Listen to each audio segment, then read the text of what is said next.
नमस्कार, आप देख रहे हैं फर्स्ट भारत। वरिष्ठ पत्रकार अर्नब गोस्वामी को महाराष्ट्र पुलिस द्वारा गैरकानूनी तरीके से उनके घर से उठाने एवं उनके परिवार के साथ मारपीट करने तथा उन्हें जेल में डाले जाने के विरोध में आज दिनांक 7/11/2020 को सिवान के पत्रकारों ने महाराष्ट्र सरकार एवं मुंबई पुलिस के खिलाफ विरोध मार्च निकाला। यह मार्च श्रमजीवी पत्रकार संघ भवन से शुरू होकर गांधी मैदान से होकर जेपी चौक होते हुए समाहरणालय तक जाकर समाप्त हुआ। इसके बाद डीएम को एक मांग पत्र सौंपा गया। पत्रकारों ने अर्नब गोस्वामी की तत्काल रिहाई एवं दोषी पुलिसकर्मियों पर आपराधिक मामला चलाकर दंडित करने की मांग की है। आगे कहा कि महाराष्ट्र सरकार राजनीतिक से प्रेरित एवं पूर्वाग्रह से ग्रस्त होकर महाराष्ट्र पुलिस को आगे करके बदले की भावना से वरिष्ठ पत्रकार अर्नब गोस्वामी को प्रताड़ित कर रही है, जो सीधे सीधे लोकतंत्र के चौथे स्तंभ पत्रकारिता एवं संविधान पर हमला है। इस घोर कृत्य की हम कड़ी शब्दों में निंदा करते हैं।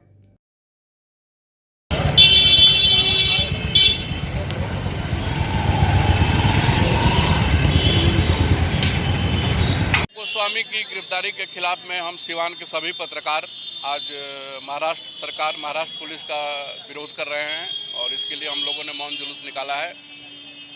अर्नब जी की गिरफ्तारी भारतीय लोकतंत्र की हत्या है, आवाज़ को दबाने का प्रयास किया गया है। यह आपातकाल का दूसरा एपिसोड कह लीजिए जो कांग्रेस के नेतृत्व में महाराष्ट्र की सरकार कर रही है। हम इसका विरोध कर रहे हैं और जिलाधिकारी को हम लोग यहाँ से पत्रकारों का एक प्रतिनिधिमंडल जिलाधिकारी को एक ज्ञापन सौंपेगा, महामहिम राष्ट्रपति से मांग करेगा कि महाराष्ट्र सरकार के ऊपर अति शीघ्र कार्रवाई किया जाए।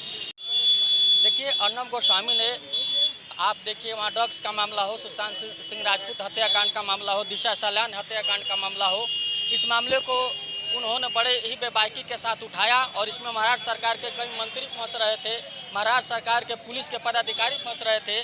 इससे उन्होंने आजिज होकर के, दुर्भावना से ग्रसित होकर के उन्होंने अर्नब गोस्वामी को उनके घर से उठा लिया, अपहरण कर लिया।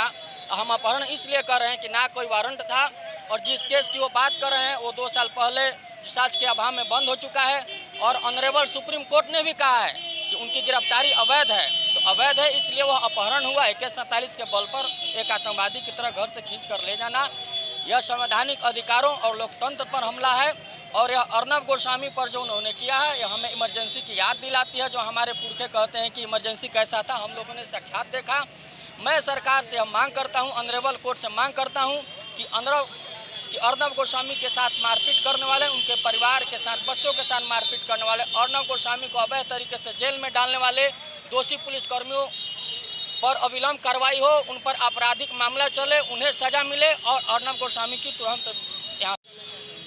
देखिए, एक पत्रकार के साथ अगर दुर्व्यवहार हो रहा है तो हमारा प्रोटेस्ट करना हमारा धर्म, कर्म, फर्ज सब बनता है और हम लोग कर रहे हैं, क्योंकि ये देश के एक बड़े पत्रकार हैं और देश के बड़े पत्रकार के साथ अगर दुर्व्यवहार किया जा रहा है, पुलिस की मानसिकता इतनी क्षीण हो जाएगी, एक सरकार की मानसिकता इतनी क्षीण हो जाएगी, ये बिल्कुल गलत है। और हम लोग समाज के चौथे स्तंभ हैं। हम लोग एक छोटे व्यक्ति से लेकर एक बड़े इंसान तक की आवाज़ को बुलंद करते हैं और हमारी बुलंद आवाज़ करने वाला कोई नहीं है। और ऐसे में सरकार हम पे दबिश बना रही है।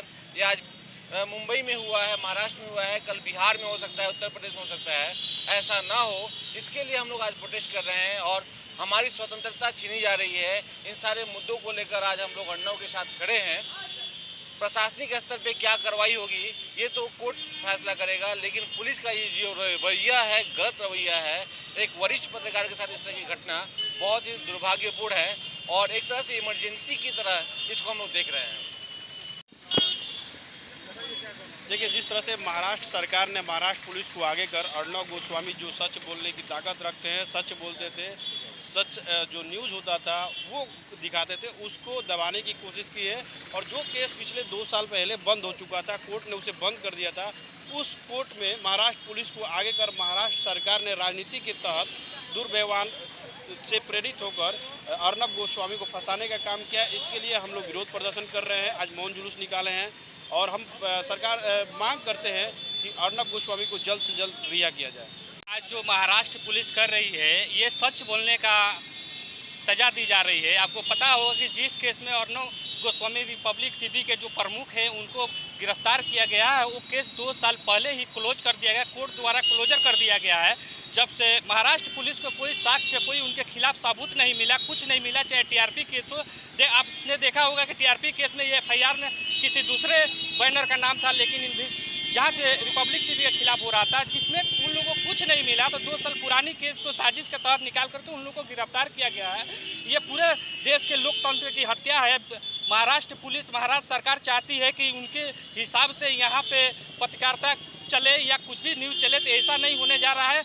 मेरे अर्नब गोस्वामी को गिरफ्तार किया गया है, सुप्रीम कोर्ट पर उस पर फैसला आने वाला है, फैसला आएगा। और आप लोग की सहयोग से जिस तरह से सिवान के पत्रकार और पूरे देश के पत्रकार एकजुट हो गए, तुरंत अर्नब गोस्वामी बाहर आएंगे। फिर उसी तेवर के साथ किसी भी देश में कोई भी अगर अत्याचार हो, अर्नब गोस्वामी ने उठाने का काम किया है, फिर उठाएंगे। और इसी तरह आप लोग का सहयोग मिलता रहे। आप लोग के लिए बहुत बहुत धन्यवाद सहयोग देने के लिए। सरकार की ये पहली बार नहीं है जो कुछ गलत हुआ है। महाराष्ट्र सरकार उस समय भी गलत की जब बिहारियों को खदेड़ने का काम किया, उस समय भी गलत की जब कंगना रनावत ने आवाज़ उठाया था तो उनके कार्यालय को तोड़ दिया गया। फिर उसके बाद सुशांत सिंह केस में भी उल्टा सीधा कार्रवाई की गई। और इन सब मुद्दों को जो आवाज़ उठाता था अर्नब गोस्वामी, उसको भी उन्होंने कैद कर लिया है। उन्हें जल्द से जल्द रिहा करें।